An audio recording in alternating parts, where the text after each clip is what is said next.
इस वीडियो में हम बात करने वाले हैं हॉस्पिटल से संबंधित सभी फुल फॉर्म के बारे में। जैसा कि आप लोग हॉस्पिटल में जाते हो, आपको बहुत सारे ऐसे डिपार्टमेंट होते हैं जो कि उसमें शॉर्टकट में लिखा होता है और आपको समझ में नहीं आता है।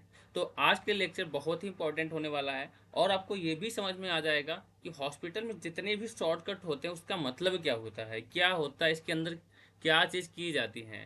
सपोज जैसे हो गया ओपीडी। ओपीडी होता क्या है, आप देखोगे ओपीडी डिपार्टमेंट लिखा होता है, आईपीडी होता है, आईसीयू होता है, जैसे यहाँ पे देख रखा है एमआरआई होता है, सीबीसी, ठीक है, OPD, IPD, ICU, OD, BD, TDS भी आपको देखो मेडिसिन में भी कुछ ऐसे देखने को मिलेगा। तो आज हॉस्पिटल से संबंधित जितने भी फुल फॉर्म है आपको इस वीडियो में मिलने वाले हैं कि कुछ मेडिसिन से रिलेटेड है वो भी आपको बताने वाले हैं, कुछ हॉस्पिटल से रिलेटेड है, कुछ डिपार्टमेंट से रिलेटेड है और कुछ आपके डायग्नोस से रिलेटेड है।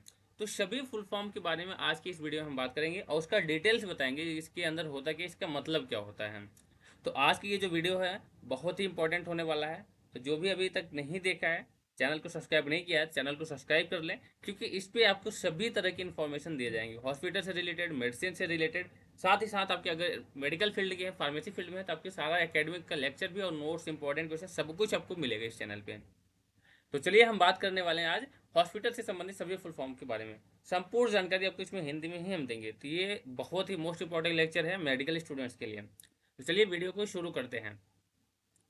तो सबसे पहले हम बात करेंगे हॉस्पिटल से संबंधित कुछ फुल फॉर्म के बारे में, ठीक है। हॉस्पिटल से संबंधित कुछ फुल फॉर्म के बारे में कि ये होता क्या है। जैसे आपको देखे, आपने देखा होगा ओपीडी।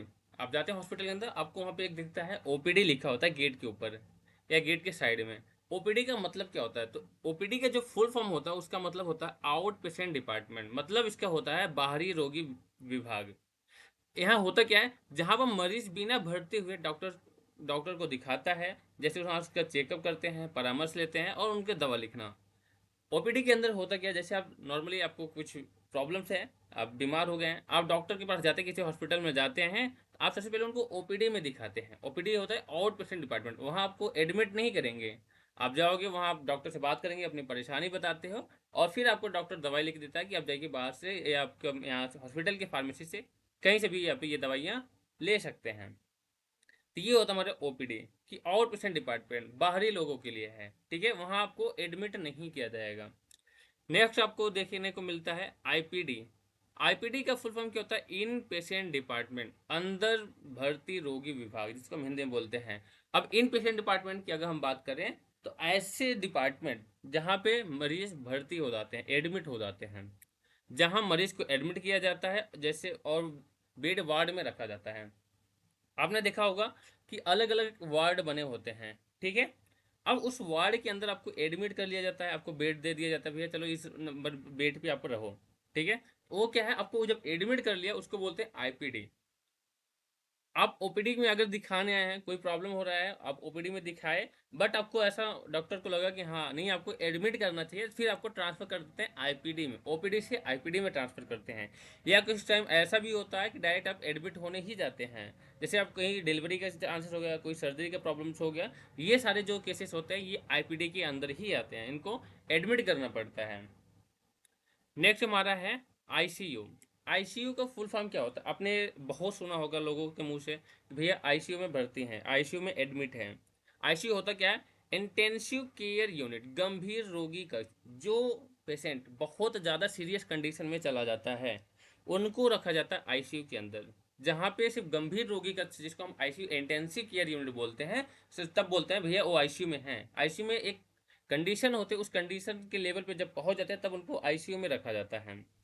बहुत गंभीर हालत वाले मरीजों को यहाँ पे रखा जाता है, जहाँ 24 घंटे विशेष देखभाल होती है। आईसीयू एक ऐसा ही डिपार्टमेंट, बाकी आपने डिपार्टमेंट देखा होगा जैसे ओपीडी डिपार्टमेंट, वहाँ डॉक्टर एक राउंड लगाएंगे, 2 राउंड लगाएंगे और बाकी वहाँ ज़्यादा लोग होते नहीं हैं। बट आईसीयू ऐसा है कि वहाँ पे हमेशा कोई ना कोई आपको वहाँ पे मिलेगा, नर्स मिलेंगे, कोई कोई उनके साथ वाले सहायक मिलेंगे, ठीक है, कोई असिस्टेंट मिलेंगे या डॉक्टर्स, आपको हमेशा वहाँ कुछ ना कुछ 24 घंटे फोकस रहेगा पेशेंट के ऊपर, ठीक है। तो ये सारे जो हैं ये बहुत ही इंपॉर्टेंट होने वाला है। तो ये आईसीयू होता है। अब नेक्स्ट हम बात करने वाले हैं एन आईसीयू के बारे में कि एन आईसीयू होता क्या है।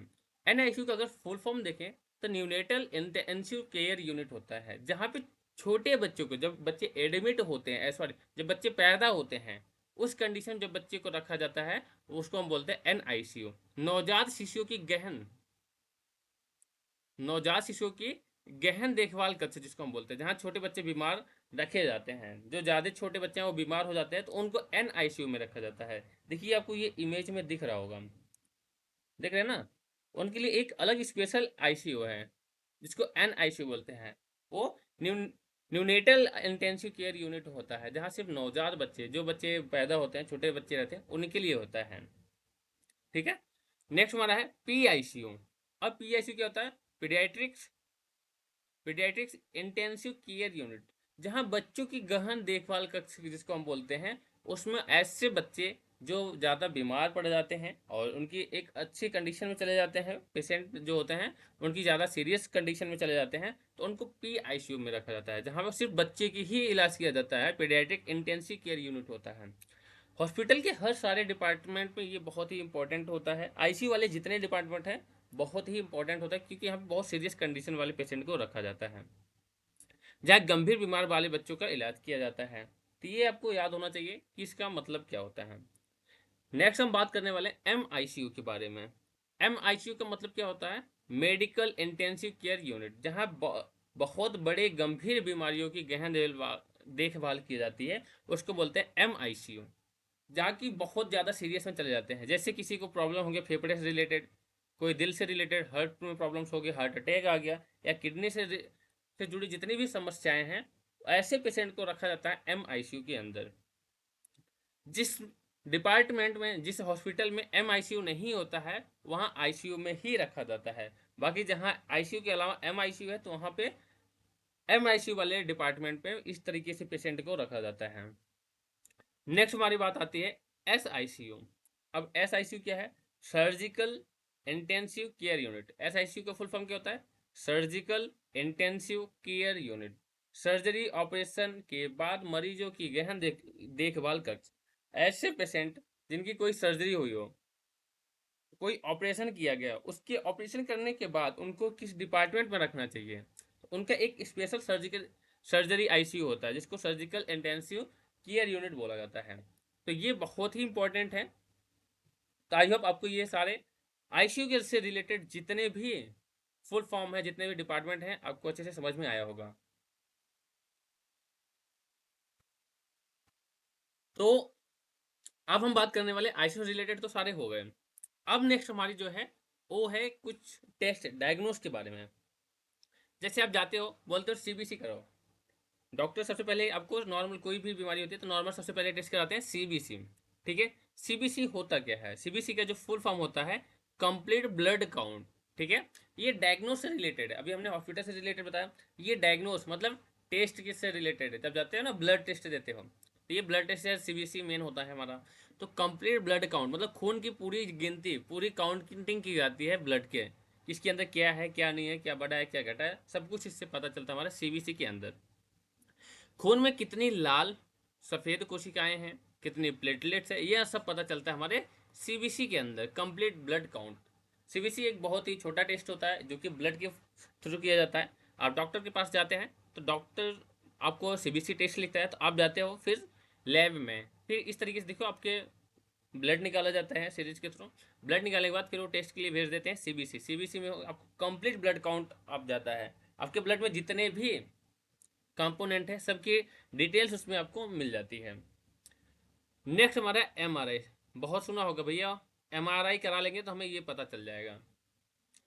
MRI करा लेंगे तो हमारी बीमारी की डिटेल्स पता चल जाती है। अब MRI होता क्या है? देखिए आपको ये इमेज इस तरीके से, आपको कुछ इमेज के फॉर्मेशन में MRI का रिपोर्ट देखने को मिलता होगा कि MRI होता क्या है। मैग्नेटिक रिजोनेंस इमेजिंग होता है। मैग्नेटिक मतलब जो चुंबकीय तरंगों से शरीर के अंदर की तस्वीर लेता है, उसको हम बोलते हैं MRI।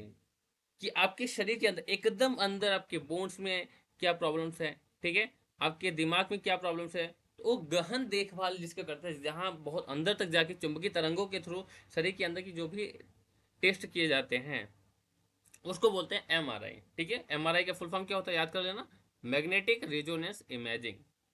चुंबकीय तरंगों से शरीर के अंदर की तस्वीर को लेना ही हमारी MRI होता है। और कुछ इस तरीके से रिपोर्ट हमारे आपको देखने को मिलता होगा, इस तरीके से हमारे रिपोर्ट आपको देखने को मिलता होगा, ये वाला जो फॉर्मेशन हमारा, ठीक है। जहाँ पे दिमाग, रीढ़ की मांसपेशियाँ आदि की जांच के लिए हम एमआरआई कराते हैं। मोस्टली दिमाग में कोई प्रॉब्लम्स है, आपके रीढ़ की हड्डी में कोई प्रॉब्लम्स है, ठीक है, जो कि हमारे एक्सरे से नहीं पता चल रहा है, फिर हम उसको कराते हैं सीटी स्कैन। सीटी स्कैन से नहीं होता तो फिर हम एमआरआई कराते हैं। लास्ट में क्या होता है, एमआरआई ही होता है। नेक्स्ट हमारा है TLC, total leukocyte count. TLC भी आपका देखा जाए तो बहुत इंपॉर्टेंट टेस्ट होता है, ठीक है। टीएलसी के अंदर हम देखते हैं कि टोटल ल्यूकोसाइड की अगर बात करें तो सफ़ेद रक्त हमारे कोशिकाओं की कुल गिनती कितनी है, ठीक है। हमारे टोटल सफ़ेद रक्त जो होते हैं, ठीक है, उसकी जो सारे सेल्स है कि उसकी काउंटिंग की जाती है हमारे टीएलसी के अंदर। सब बोलते हैं टीएलसी बढ़ा होगा या घटा होगा, तो टीएलसी के थ्रू अगर आपके ब्लड में इन्फेक्शन है, आपके शरीर में इन्फेक्शन है किसी भी प्रकार का, आपको टीएलसी के थ्रू पता लग जाता है। इसलिए डॉक्टर टीएलसी की भी टेस्टिंग करवाते हैं। तो शरीर में इन्फेक्शन का पता लगाने के लिए हमारा टीएलसी का टेस्ट किया जाता है। टीएलसी का फुल फॉर्म होता है टोटल ल्यूकोसाइड काउंट, ठीक है। अब हम बात करते हैं ईसीजी।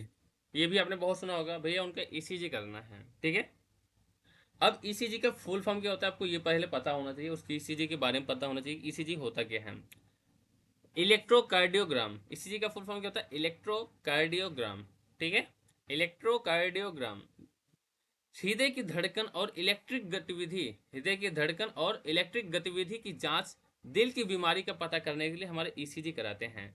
ईसीजी अब किसी को हार्ट में कोई प्रॉब्लम्स है, हार्ट अटैक आने के चांसेस है, या सांस लेने में प्रॉब्लम हो रही है, हार्ट पंप अच्छे से नहीं कर पा रहा है, या हार्ट का जो रेट है वो कम हो है ज़्यादा है, ये सब की सारी डिटेल्स देखी जाती है हमारे ईसीजी के अंदर। ईसीजी को फुल फॉर्म होता है इलेक्ट्रोकार्डियोग्राम, जो कि हृदय की मतलब हार्ट की धड़कन और उसकी इलेक्ट्रिक गतिविधि की जांच करने के लिए हम ईसीजी कराते हैं, कि दिल की सभी बीमारी हमें उसके अंदर पता चल जाता है कि हमारे हार्ट से क्या प्रॉब्लम्स हो रही है।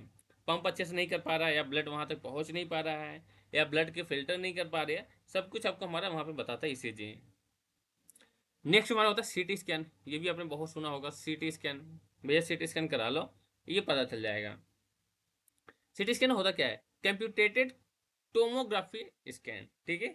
कंप्यूटेटेड टोमोग्राफी स्कैन, एक्सरे से शरीर के अंदर की विस्तृत तस्वीर, ठीक है। एक तो एक्सरे नॉर्मल ले लेते हैं, एक होता है सीटी स्कैन, एक्सरे से और ज़्यादा डीप के अंदर जाते हैं।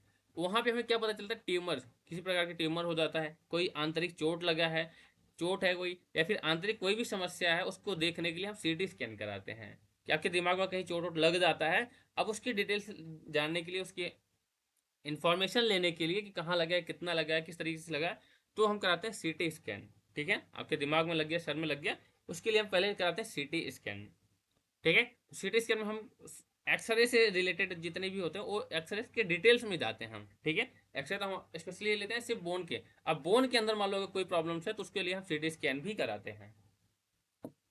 नेक्स्ट हमारा था एक्सरे। चलिए अब एक्सरे के बारे में जानते हैं कि एक्सरे क्या होता है, ठीक है। क्योंकि एक्सरे के लिए भी लोग क्या करते हैं, टेस्ट करते हैं। कोई भी अगर आपको चोट वोट लग जाती है, आपके हाथ पैर मूछ खा जाते हैं, या कहीं गिर गए हाथ पैर में सूजन हो जाती है, तो आप जाते हैं सबसे पहले एक्सरे कराते हो। एक्सरे होता क्या है, एक्स रेडिएशन, एक्स रेडिएशन, ठीक है। एक्स रेडिएशन इसका फुल फॉर्म होता है, ये होता क्या है, हड्डी और शरीर के अंदर की साधारण तस्वीर। आप जैसे बोन होती है, ठीक है, इस तरह की आपकी बोन होती है,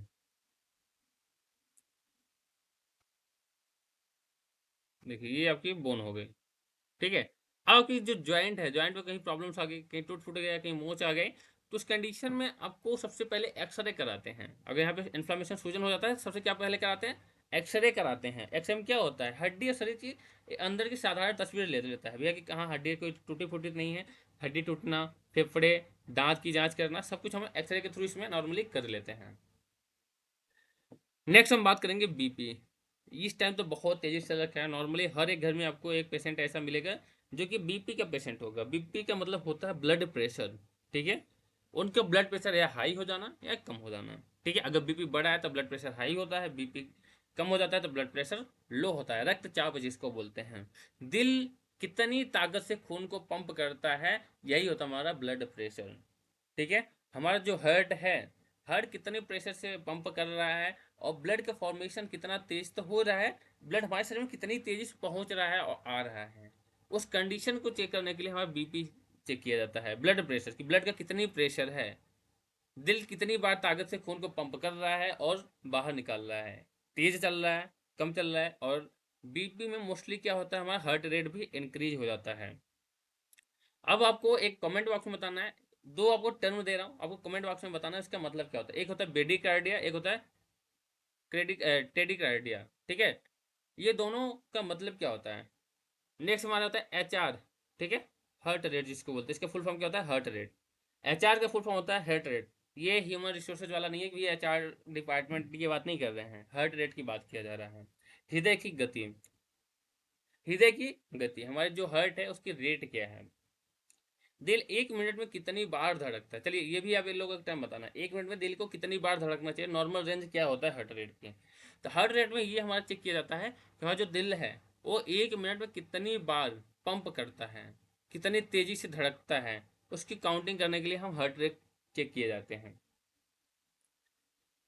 नेक्स्ट हम बात करेंगे, अब कुछ हम बात करेंगे मेडिसिन से संबंधित फुल फॉर्म के बारे में कुछ, ठीक है। अब हम बात करेंगे कुछ मेडिसिन से रिलेटेड, हम उसके फुल फॉर्म के बारे में जानेंगे, इसका फुल फॉर्म होता क्या है। फॉर एग्जाम्पल जैसे आपने देखा होगा, एक होता है ओटीसी। ओटीसी होता क्या, ओवर द काउंटर ड्रग, ठीक है, ओवर द काउंटर। इसका मतलब क्या होता है, ऐसी दवाइयाँ जो डॉक्टर के बिना लिखे हमें मिल सकती है, बिना डॉक्टर की पर्चे की दवा हमें जो मिल जाती है उसको हम ओटीसी ड्रग में बोलते हैं, ठीक है। मतलब ऐसी दवा जिसको डॉक्टर की पर्ची लेने की आवश्यकता नहीं है, हमें बुखार हुआ, हम जाके नॉर्मल किसी भी मेडिकल स्टोर से जाके अगर पैरासीटामोल ले लेते हैं, वो हमें क्या है, वो ओटीसी ड्रग है, ओवर द काउंटर। अगर हमें नींद नहीं आ रही है और हम सोच रहे जाके हम अल्प्राजोलम ले लें, एल्प्रेक्स आता है, एल्प्रेक्स 2.5 और 0.5 1.5, ये जितना डोज अकॉर्डिंग होता है। एल्प्रेक्स क्या होता है, अल्प्राजोलम, जो कि सेडेशन कॉज करता है, नींद आने वाली दवा है। ये क्या है, शेड्यूल एच कैटेगरी का है। शेड्यूल एच में ऐसी दवाइयाँ होती हैं जो कि डॉक्टर की बिना पर्ची से आपको दिया ही नहीं जा सकता, डॉक्टर की पर्ची वाले पे ही आपको ये दवाई मिलेगी। तो ओटीसी ऐसी होती है जो बिना डॉक्टर की पर्ची से मिल जाती है, जैसे पैरासीटामोल हो गया। बट अगर आप एल्प्रेक्स लेने जाएंगे, इसको आपको दिखाना पड़ेगा डॉक्टर की पर्ची, ठीक है। अब डॉक्टर जो लिखता है आपको एक प्रिस्क्रिप्शन लिखता है, आरएक्स लिखता है, ठीक है। आरएक्स लिखने के बाद कुछ ऐसे लिखता है, कैप लिख के कुछ दवाइयों का नाम लिख देगा, फिर आपको टैब लिख देगा, फिर दवाइयों का नाम लिख देगा। ये कैप और टैब का मतलब क्या होता है इसके बात करते हैं। सबसे पहले बात करें कैप, जो आप शॉर्टकट में लिखते हैं ना, कैप, CAP। कैप का फुल फॉर्म होता है कैप्सूल। अगर आपने कैप लिखा है, डॉक्टर ने कैप लिखा है, कैप लिख के कोई दवाई सपोज आपने लिख, डॉक्टर ने लिख दिया बीकासोल, ठीक है, आप डॉक्टर ने लिख दिया बीकासुल, तो बीकासुल से पहले आप देखो कैप लिखता है कि कैप्सूल चाहिए बच्चे को, कैप्सूल इस पे लिखा हुआ है। जहां पे टैब लिखा हो, TAB, ये टैब आपका मोबाइल वाला टैब की बात नहीं किया जा रहा है यहाँ पे, ये टैब की बात करें टैबलेट, ठीक है। टिकिए की बात कर रहे हैं, गोली की बात कर रहे हैं कि आपको टैबलेट्स लेनी है, ठीक है। अब डॉक्टर कोई देखो लिखता है, डॉक्टर सबसे पहले ऐसे लिखता है, टैब लिख के फिर कोई सा पैरासिटामोल जो भी लिखना हो उस तरीके से फिर दवाइयाँ लिखता है। नेक्स्ट है फिर हमारा सिरप, SYP। सिरप को जो शॉर्ट फॉर्म में लिखता है उसको लिखते हैं SYP, सिरप, ठीक है। अगर सिरप लिखना है SP लिख देगा या फिर SYP लिखते हैं, दो कंडीशन लिखते हैं, या तो SP लिखेंगे या तो SYP लिखेंगे। अब SYP इसका मतलब क्या है, सपोज दैट कोई हमें लिखना है या कोटेक्स, कुछ भी हमें सिरप लिखने हैं, उस कंडीशन में ये फॉर्म पता चल जाता है। अब ये जरूरी क्यों है, आप सपोज दैट मान लो पेशेंट कोई बच्चा है, ठीक है, कोई छोटा बेबी है। अब बेबी को, हाँ, सिर्फ डॉक्टर अगर ये चीज़ ना लिखे, डायरेक्ट दवाइयों को नाम लिख दिया, सपोज लिख दिया पैरासीटामोल, ठीक है, इस तरीके से डॉक्टर लिखता ही है, ठीक है। अब पैरासीटामोल लिख दिया, अब बच्चा है 2 साल का, अब क्या पैरासीटामोल अब ले गए, तो मेडिकल स्टोर वाला क्या देगा, टैबलेट देगा, कैप्सूल देगा या सिरप देगा या इंजेक्शन देगा, क्योंकि सब फॉर्म में आते हैं, ठीक है। तो इसलिए बच्चे की पहले एज देखा जाता है, उसके बाद डॉक्टर खुद लिखता है, SYP लिखेगा। अगर बच्चा रहेगा, बड़े रहेंगे तो फिर TAB लिखेगा, ठीक है। या ज़्यादा सीरियस कंडीशन है तो उसके लिए हमारा INJ लिखते हैं, इंजेक्शन, ठीक है। नेक्स्ट हमारा INJ, INJ का फुल फॉर्म होता है इंजेक्शन। अगर डॉक्टर इस तरीके से लिखता है, समझिए इंजेक्शन लिखा हुआ है, ये चीज़ हमें इंजेक्शन की फॉर्म में चाहिए। आप खुद घर पे पर्ची अगर है आपकी, तो आप खुद घर की पर्ची पे देखना, ये चीज़ें जरूर लिखी होंगी किसी आइडियल प्रिस्क्रिप्शन में। कोई हॉस्पिटल का एक अच्छा प्रिस्क्रिप्शन है तो ये चीज़ जरूर मेंशन होगा उसके अंदर। नेक्स्ट हम बात करें IV। IV का मतलब क्या होता है, आप कोई इंजेक्शन ले आते हो उसके ऊपर लिखा होता है IV, कुछ कुछ में ऐसे भी लिखा होता है, IV के साथ साथ IM भी लिखा होता है।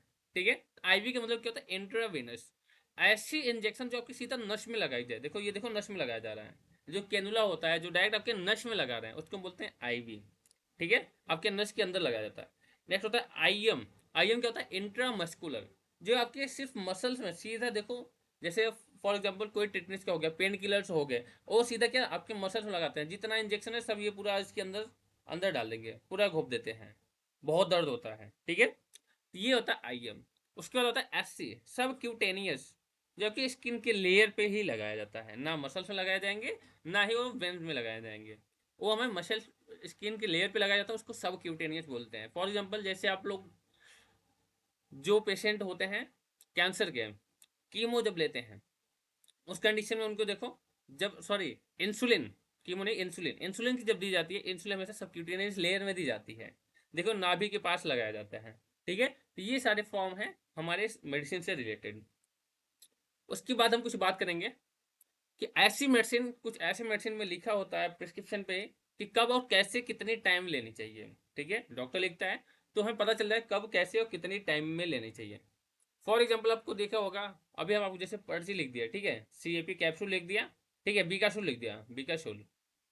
अब इसको हमने यहाँ पे आगे लिख दिया ओडी। अब इस ओडी का मतलब हमने कैप इसका मतलब बता दिया, कैप्सूल आपको बीकाशूल तो पता ही है। अब ओडी बीडी जो लिखा होता है उसका मतलब क्या होता है, जहाँ पे आपको बीडी दिख रहा है, बीडी का मतलब होता है, बीआईडी का मतलब होता है 2 टाइम्स अ डे, दिन में 2 बार आपको दवा लेनी है, सुबह एक शाम। या देखो आप डॉक्टर कई बार ऐसे भी करता है, या तो सुबह शाम लिख देगा, या फिर क्या बोला, दो ऐसे ऐसे मार्क्स बना देगा, या फिर कुछ ऐसे बना देगा, दो गोला बना देगा। कुछ कंडीशन ऐसे भी होता है, डॉक्टर यहाँ ऐसे करके फिर यहाँ कट लगा देगा, फिर यहाँ गोला, मतलब आपको सुबह लेनी है, दोपहर नहीं लेनी, शाम को लेनी है, सीधा सुबह शाम। नेक्स्ट आते हैं टीडीएस या टीआईडी, इसका मतलब 3 times a day, 3 times a day, दिन में 3 बार आपको दवा लेना है। कब कब लेना है, सुबह दोपहर और शाम में। हम आपको 3 गोला आपको इस तरीके से कर देगा, या फिर आपको सुबह दोपहर शाम लिख देगा। ये जो लिखने वाला काम होता है, ये काम होता है फार्मासिस्ट का। डॉक्टर सिर्फ टीडीएस ही लिखता है, जब दवाई जो देते हैं दवाई के ऊपर इस तरीके से लिखा जाता है, प्रिस्क्रिप्शन में आपको इस गोला नहीं लिखा जाता। प्रिस्क्रिप्शन में मेन रोल होता है डॉक्टर को सिर्फ यही लिखना चाहिए, ताकि नॉर्मल जो पेशेंट होता है उसको समझ में ना आए, क्योंकि डायरेक्ट फार्मासिस्ट प्रिस्क्रिप्शन जो होता है हमेशा फार्मासिस्ट के लिए ही लिखा जाता है। अब नेक्स्ट होता है ओडी। ओडी का मतलब क्या है, वंस इन अ डे, दिन में 1 बार आपको दवा लेनी है, उसको ओडी बोलते हैं। और कुछ चाहे सुबह हो गया या शाम को हो गया, ये बता देते हैं। तो ये ओडी मतलब सुबह ही होता है। अब क्यूडी की बात करें, क्यूडी मतलब एवरी डे, ठीक है, एवरी डे, रोजाना आपको दवा लेनी है। क्यूआईडी, क्यूआईडी का मतलब देखो, क्यूडी और क्यूआईडी में बहुत था डिफरेंस। अगर जहाँ पे क्यूआईडी है वहाँ 4 टाइम्स अ डे, दिन में 4 बार लेना है दवा, हर 6 घंटे पे, ठीक है, 24 घंटे होते हैं। 24 घंटे को अगर 4 बार से मल्टीप्लाई कर दो, 6 6 घंटे पे आपको दवा लेनी चाहिए। 2 बार लिखा है तो 12 घंटे पे गैप होनी चाहिए। 3 बार लिखा है तो 8 घंटे की गैप होना चाहिए, इस तरीके से होना चाहिए। अब लिखा होता है एसओएस, एसओएस का मतलब क्या होता है, इफ नीडेड। आपको वहां पे डॉक्टर लिख दिया डाइक्लोफेनक, डाइक्लोफेनक। अब जो डाइक्लोफेनक मेडिसिन है, ये डाइक्लोफेनक मेडिसिन आपको कब लेनी है, उसके सामने लिख देगा एसओएस। एसओएस का मतलब क्या है, जब जरूरत पड़े, जब आपको दर्द हो, आपको तकलीफ हो कि हाँ हमें ये लेनी चाहिए, उस कंडीशन में आप ये ले सकते हैं। नेक्स्ट हम बात करेंगे एचएस। देखो कुछ मिलेगा, एसएस या बीटी, बिफोर स्लीप या आफ्टर डिनर, सोते टाइम। इसका मतलब होता है खाने खाने के बाद, रात में जब सोने लगते हैं उस कंडीशन में लेना चाहिए। खाने खाने के बाद दवा लेना है आपको रात को सोते समय, ठीक है, सोने के बाद नहीं लेना है, कि सोने के बाद सपने में नहीं लेना है, आपको सोने से पहले। देखो यहाँ पे हम लोग ये देखो SIP लिखा है, इस तरीके से हमारे कुछ फॉर्मूलेशन होते हैं, AD BD OD QD, ठीक है। ये आपका एक प्रिस्क्रिप्शन है हमारा। नेक्स्ट हमारा BBF, BBF best friend forever वाला नहीं है, ठीक है, BBF बेस्ट फ्रेंड, ठीक है, बिफोर बेस्ट फ्रेंड की बात भी नहीं कर रहा है। BBF का मतलब है बिफोर ब्रेकफास्ट, ठीक है, ब्रेकफास्ट से पहले, मतलब सुबह खाली पेट नाश्ता करने से पहले दवा लेना है। देखो डॉक्टर मोस्टली आपको क्या लिखता है, खाली पेट लेना है आपको ये दवाई, खाली पेट। कुछ ऐसे दवाई मोस्टली एंटी एसिड जितने होते हैं, जितने गैस की दवाई होती है, हमेशा खाली पेट लिया ही जाता है वो, और खाने खाने के बाद नहीं लिया जाता। नेक्स्ट हमारा आता है पीसी। पीसी का मतलब होता है आफ्टर मील, मतलब खाने के बाद दवा लेना है। कब लेना है? खाने के बाद। एक हो सकता है हमारा AC, बिफोर मील, खाने से पहले दवा लेना है, ठीक है, खाने से पहले दवा लिखा है। देखो इसमें यहाँ पे लिखा है ना AC, इस प्रिस्क्रिप्शन में देखा जाए तो यहाँ पे लिखा है AC, मतलब खाने से पहले ही आपको दवा लेना है, ठीक है। तो आई होप आपको सारा डिटेल्स समझ में आ गया होगा अच्छे से। अगर आपको इसमें कुछ भी इन्फॉर्मेशन समझ में नहीं आया या कुछ और डाउट्स आपके दिमाग में आ रहे हैं कि सर इसका मतलब क्या होता है, तो आप कमेंट बॉक्स में एक बार जाके जरूर पूछ सकते हैं। तो जो भी स्टूडेंट्स, तो आप मेडिकल स्टूडेंट्स है या प्रैक्टिशनल है या डी फार्मा बी फार्मा कर रहे हैं, तो आपके लिए PV pharmacy online coaching provide करती है, जिसमें डेली लाइव क्लासेस होता है, सभी सब्जेक्ट के नोट्स आपको मिल जाएंगे, हैंड रिटन नोट्स मिलेगा, फ्री डेमो क्लासेस होता है। और स्पेशल जो बैक बच्चे हैं या जो पुअर बच्चे हैं, अच्छे से नहीं पढ़ पा रहे हैं, तो उनके लिए भी पूरे हेल्प करेगा हमारे PV फार्मेसी है। तो ये कॉन्टैक्ट नंबर दिया है, आप यहाँ जाके कॉन्टैक्ट करके ज्वाइन कर सकते हैं अगर डी फार्मा बी फार्मा वाले आप हैं तो। चलिए आज के लिए बस इतना ही। चैनल को सब्सक्राइब नहीं किया, चैनल को सब्सक्राइब करना बिल्कुल ना भूलें और अपने दोस्तों के साथ शेयर कर दें। Thank you so much.